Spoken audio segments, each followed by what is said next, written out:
Often, when people set out to quit drinking or using, they imagine that they will make a change from drinking one day to not drinking the next. Such black and white expectations are usually meant to make goals clear and to demonstrate a strong determination. And that's good. But such goals can also present problems when things don't go as planned. When people set out to change a habit, whether it's to drink less, to exercise more, to eat more healthy foods, they rarely make the change overnight. Research shows that lasting change usually happens gradually, that there is a transitional period between the old behavior and the new one. In other words, for many people who want to quit drinking or using, backsliding is often a part of the process. It is also important to distinguish between a lapse and a relapse. A lapse is a brief period of drinking or using, and a relapse is a much more extended period. Neither a lapse nor a relapse makes you a failure, especially if you use it as a learning experience.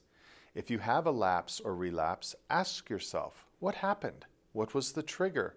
What do you need to plan for in the future in order to avoid another mishap? Research shows there are common causes for most lapses.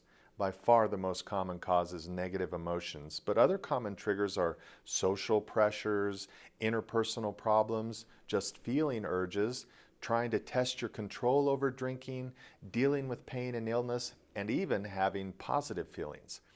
Whichever one of these got to you, a lapse tells you that you need to plan for it in the future so you don't get triggered again. Another important aspect is to recognize your own personal relapse warning signs. Do you start thinking about drinking? Or do you start to withdraw from friends and family?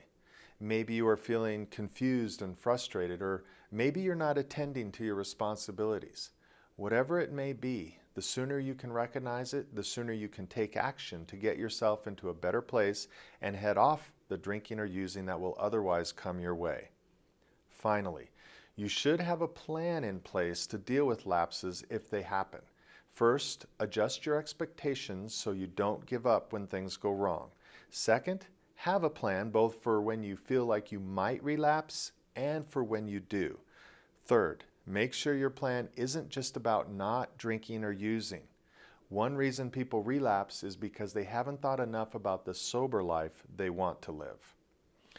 Relapse prevention is about realistic expectations, always improving your change plan and keeping your focus on your goals. If you can do that, lasting positive change can be yours.